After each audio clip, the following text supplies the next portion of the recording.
guys, Chris with the Simple Man Project, simplemanproject.com.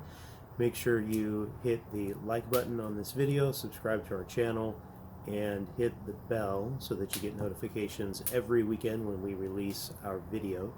You can also go to simplemanproject.com. We are building a community of guys that believe it's a good thing to be a guy. And tonight I want to talk a little bit about what inspired me to do this, and that is the death of masculinity. It's a really strong statement, but I think if you look back over the last few generations, you can see a steep decline in how we define masculinity. I think of guys from my grandparents' generation like Fred Astaire, my parents' generation, thinking of guys like John Wayne and people like that. And then you get into the 80s. I'm not really an 80s child, but I was a little kid in the 80s. And we had Rambo and Arnold Schwarzenegger and guys like that. And now in modern days, in 2021, we've got real men out there wearing dresses. And it's a pretty shocking decline. And it's really an interesting dynamic, a dichotomy, if you will, because I don't think that Rambo and Arnold Schwarzenegger are necessarily the example to be followed, right?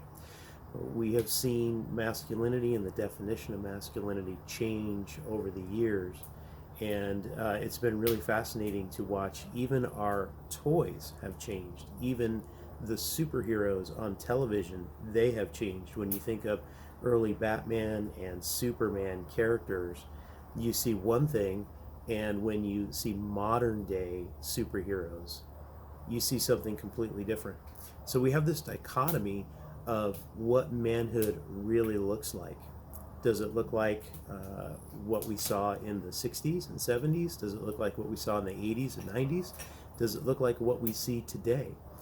And so being a person of faith, being a man of faith, the Bible forms every opinion that I have, or at least that's my goal. I'm not 100% perfect at that, but that's what I'm going for in my life. And so as I've learned and grown and matured, I have tried to take on this idea of a biblical, godly masculinity. So thinking about how the world defines masculinity, we definitely see a couple of different things. We see that Arnold Schwarzenegger, manly man, you can work on your car, you can survive in the wilderness in any situation with nothing but your wits. And then the other side of masculinity, you have what's really not masculinity at all, but you've got these sitcom dads. And we're all familiar with the sitcom dads growing up, and they were little more than another child that the mother figure had to take care of. And it's quite fascinating to see the changes in modern society. I think that you can go back to the mid 20th century and the feminist movement and start to see where we had the pendulum too far to one side, where it really was a man's world and women were devalued, which is not at all what God wants. God created men and women equal in his sight. Both are made in his image. Both are loved deeply by him. And so in past times when women were devalued and women were not given the opportunities that men had, that was not a good thing, and that was not how God wanted us to live. So the feminist movement actually did have some positive influences in our society, but the big problem that we see is that pendulum now has swung 180 degrees the other way. And so our society right now is really struggling with this idea of masculinity. Is it okay to be a guy? Is it okay to have aggression? Is it okay to be competitive? Is it okay to be a protector? Is it okay to have an opinion? And what we see today is oftentimes if a woman is competitive, if a woman is strong-willed and has an opinion, if a woman gets out there and works hard and advocates for herself, she is lifted up as this model citizen in society to be respected and revered.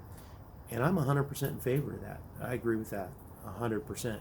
But where I struggle and where I've seen the big change happen is that when a man does the same thing, he is a bigot. He is mansplaining something to people, and he is not respected. And we're seeing how the momentum of that feminist movement over the last 5, 6, 7 decades has really shifted the idea of society. And now, rather than what I think was intended by those who started the feminist movement to bring a sense of equality in society between men and women, actually has resulted in that, as I said, the pendulum swing going so far the other way, that we no longer have any level of equality, but now we have a female-dominated society, or one that's headed that direction. And we have people that are defining masculinity and really redefining it and changing what it means to be a man. And there you see a lot in the media, you see a lot in literature these days that talks about how men need to be like women. We need to shave off the aggressive edges of our lives, and we need to no longer hold certain positions or have certain opinions.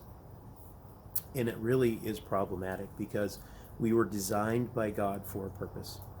There's a reason that the majority of police officers, soldiers, FBI agents, those who are out there to protect us, there's a reason the majority of them are men.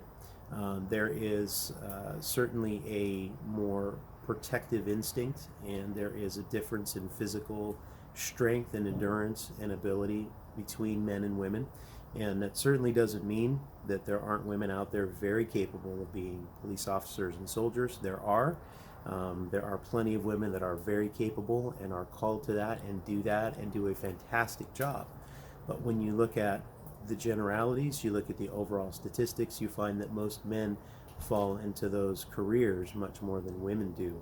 So there are definitely differences between men and women. Both are to be honored and respected.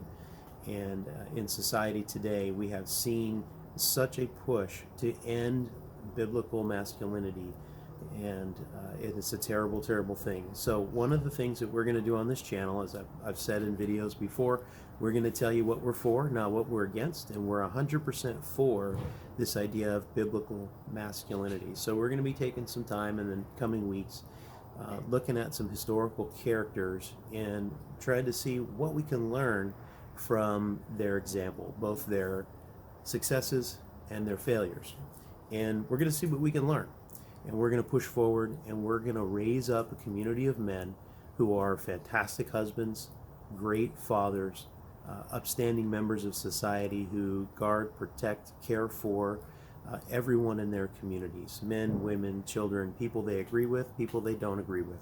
And we're going to care for everybody, because that, I believe, is the biblical mandate for men. So make sure, if you enjoyed this video, you hit the like button, hit the subscribe button, hit the bell so you get all the reminders. Leave a comment if you would, and you can also visit us at simplemanproject.com. And until next week, take care, guys.